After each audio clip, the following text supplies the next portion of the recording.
Ida asoba, ida asoba nalikane ngenani ahadukum ing salah siji sira kabeh musibatun apa musibah falyakul moko becik ngucap sapa wong inna lillahi wa inna ilaihi rajiun.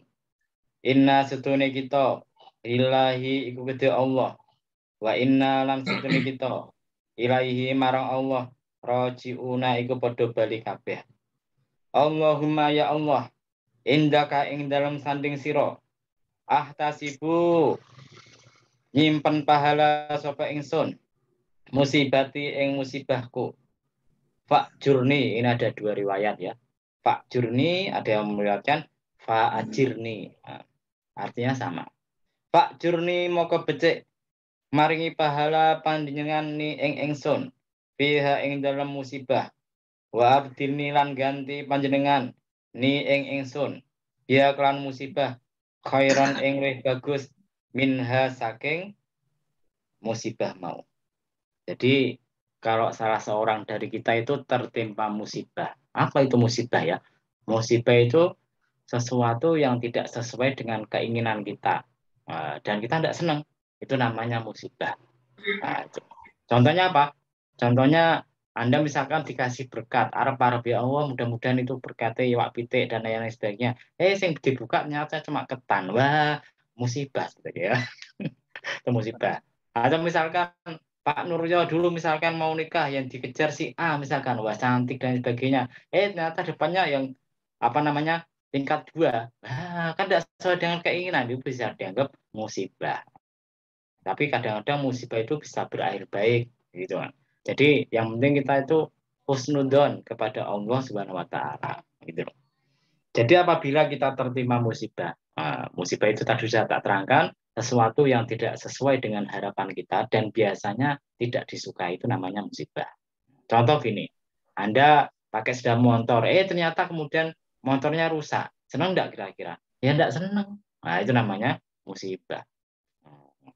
Tapi atau misalkan kalau Mas Fuluk sedang pakai mobil, ternyata kemudian dia mau apa namanya numpang, cewek cantik misalkan, musibah enggak?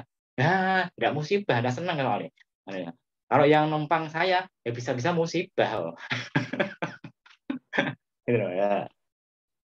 Jadi apabila ada dari salah satu dari kalian tertimpa musibah, maka bacalah doa ini.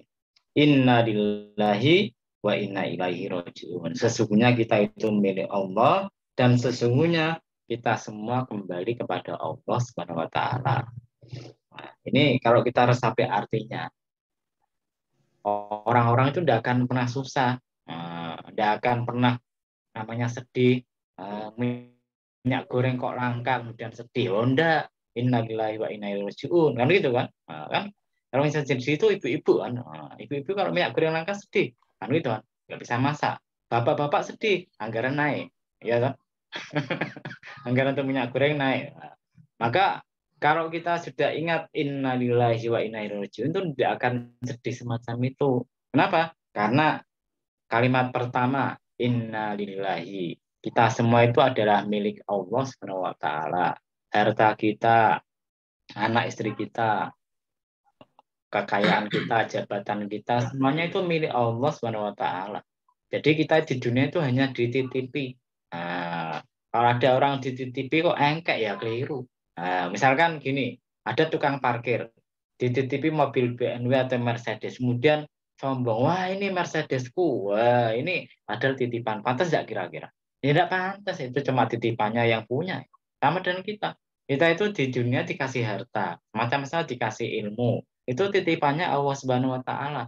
Kalau saya sombong dengan ilmu saya, ya tidak pantas, itu ilmunya Allah, kan gitu kan?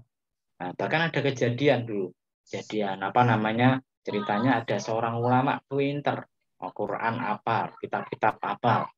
Kemudian dia itu suatu saat berselisih, bertengkar dengan salah seorang waliullah. Waliullah, kekasihnya Allah Subhanahu wa taala.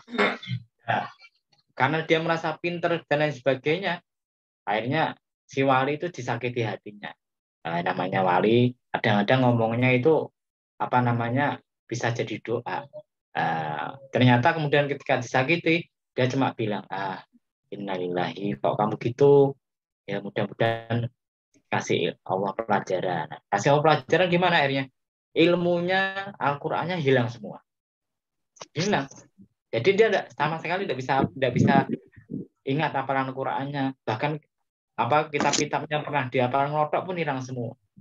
Nah, itu gara-gara nyakiti sama apa namanya waliullah. Akhirnya dia minta maaf, kemudian ilmunya kembali lagi, hafalan Qurannya kembali lagi.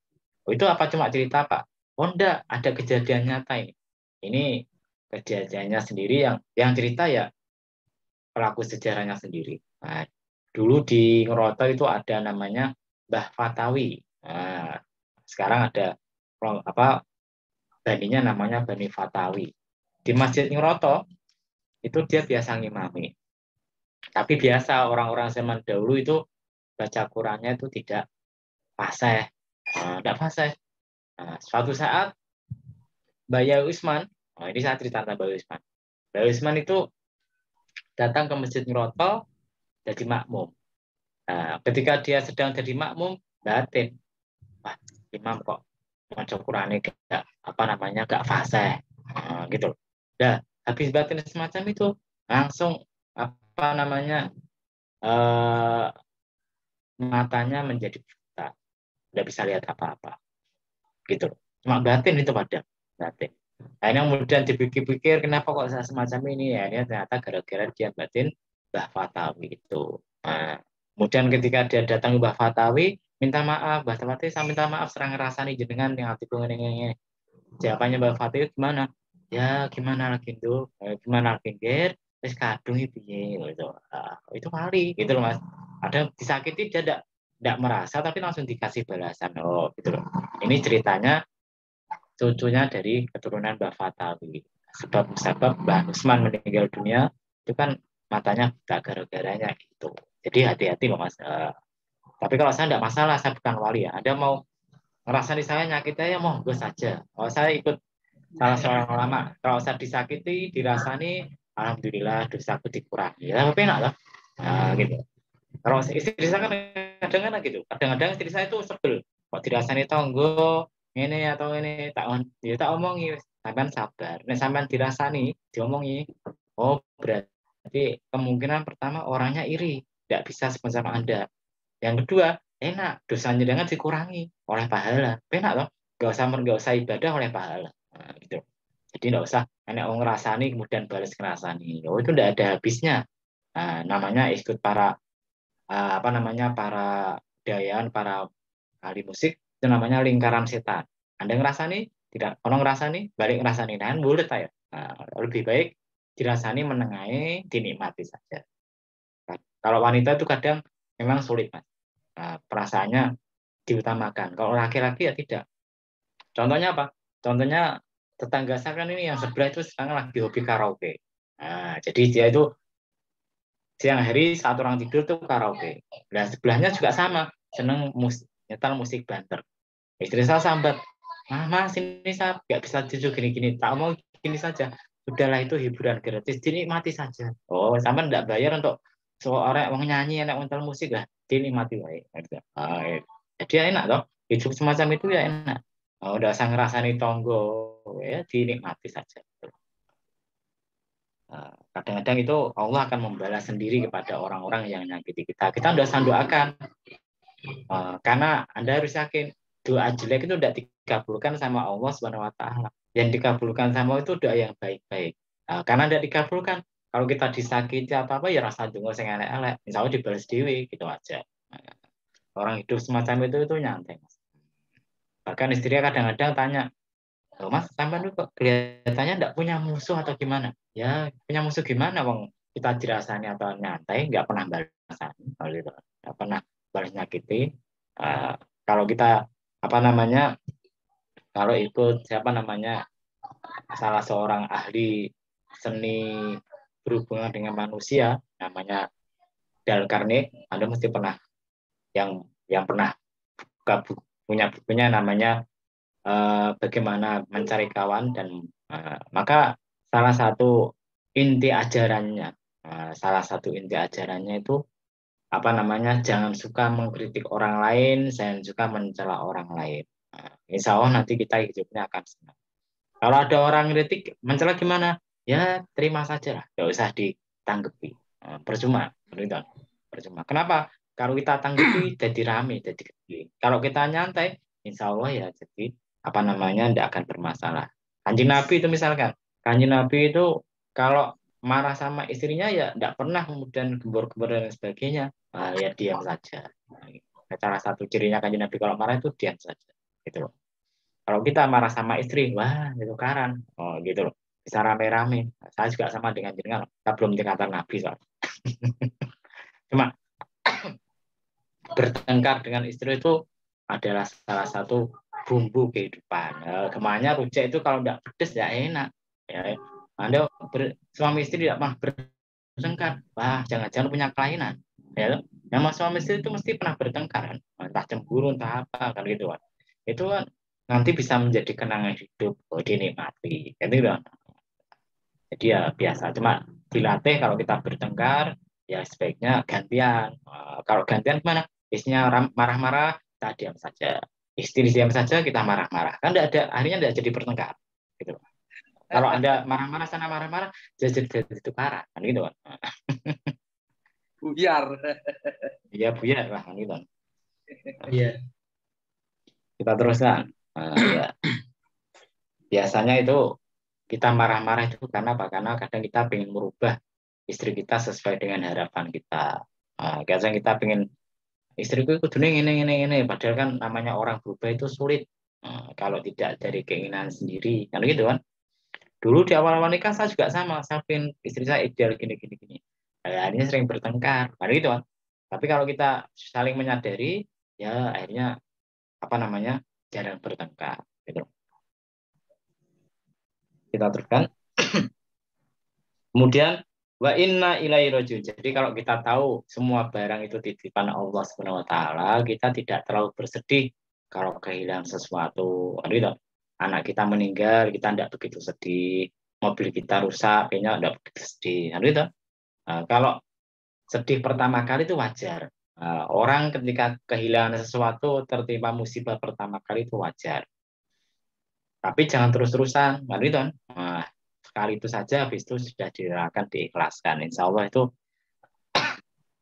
hidup kita itu menjadi bahagia dan tenang.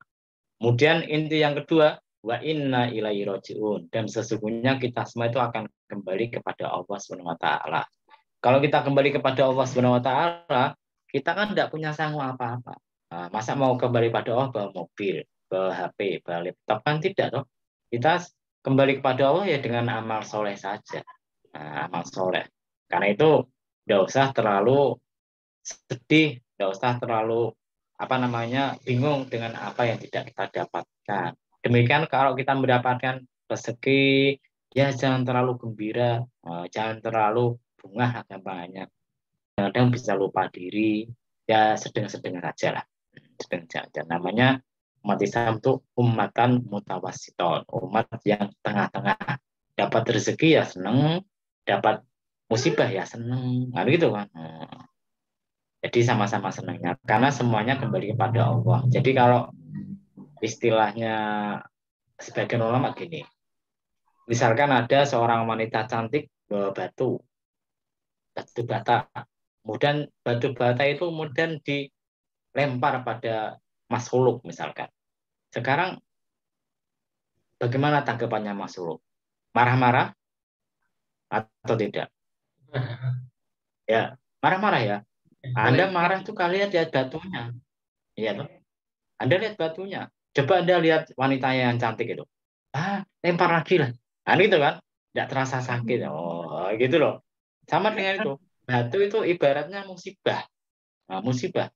Kalau Anda melihat musibahnya, ya kita susah, kita sedih, kita marah kepada Allah Subhanahu wa taala. Tapi kalau Anda lihat Allahnya, kita lihat wanita cantiknya, ya ada sedih lah. Karena kita lihat wanita cantiknya. Contoh gini, Anda dijiwit sama Pak Nuryo atau sama wanita cantik, mesti lebih milih wanita cantik. Anda dijiwit Pak Nuryo, marah-marah, menjiwit wong lanang, padha lanang. Ya toh? Tapi yang saya jiwit wong wanita cantik, wah, penjaga warung kopi lagi. Ada jijiwit, wah lagi toh, kan itu mesti ngono. Nah, wong jijiwit wanita cantik. Sama dengan kita, kalau kita tertimpa musibah, lihatnya musibahnya bukan Allahnya, ya kita akan sedih, kita akan merasa marah kepada Allah Subhanahu wa taala. Tapi kalau kita melihat Allahnya bukan musibahnya, insya Allah itu tidak sedih. Oh itu kita tuh milik Allah, mau dikemanakan ya terserah Allah. Dikasih musibah terserah Allah Subhanahu wa taala. Kalau kita dikasih musibah berarti masih diperhatikan sama Allah Subhanahu wa taala, masih dicintai sama Allah. Nah, itu pandangan orang sufi yang semacam itu. Nah, Anda tinggal pilih. Jadi kalau Anda tertimpa musibah nanti, misalkan Mas Pak Nuril dodolan kok dari ini tidak dapat rezeki sama sekali, tidak laku sama sekali. Oh, kalau Anda lihat rezekinya, yang marah sama Allah lah. Nah, tapi kalau Anda lihat Allah, oh berarti disuruh istirahat, suruh nyantai. Ya tidak jadi marah sama Allah. Ya, hidup itu pilihan Anda. Nah, pingin bahagia atau sedih itu pilihan Anda sendiri. Kemudian, ya Allah, ini sudah tak mani tadi ya. Ya Allah, indaka atasibu musibati fa'ajurni fiha wa abdilni biha khairan minhu. Jadi kalau kita tertimpa musibah, kita berdoa kepada Allah. Ya Allah, kalau memang saya tertimpa musibah ini ada pahalanya, pahalanya disimpan saja nanti di akhirat. Ya, disimpan di akhirat. Kalau memang musibah ini menjadi takdir jenengan, tolong diganti dengan sesuatu yang lebih baik daripada musibah tadi. Nah, gitu. Nah, contoh semacam saya ini. Saya ini dulu itu ketika mau nikah itu sebetulnya yang dicari itu wanita yang rumahnya deket, nggak usah jauh-jauh. Kalau bisa satu kampung atau satu kecamatan. Jadi ketika mau tas, bawa sepeda motor sudah sampai gitu. 5 menit sampai. Ternyata dapat istri jauh, Meranggen itu. Perjalanan dari Cepu 5 jam. Nah, biaya banyak. Kalau kita lihat, ini musibah. Musibah kenapa? Ya sesuai dengan keinginan saya. Ya toh. Tapi ternyata di balik musibah itu ada anugerahnya apa? Sekarang saudara saya itu banyak sekali. Di Demak ada, di Meranggen ada, di Bojonegoro ada, Blora ada. Oh, keluarganya banyak. Jadi kemana-mana bisa ketemu sama saudara itu anugerah. Jadi di balik musibah itu mesti ada rahasia Allah memberikan anugerah kepada kita.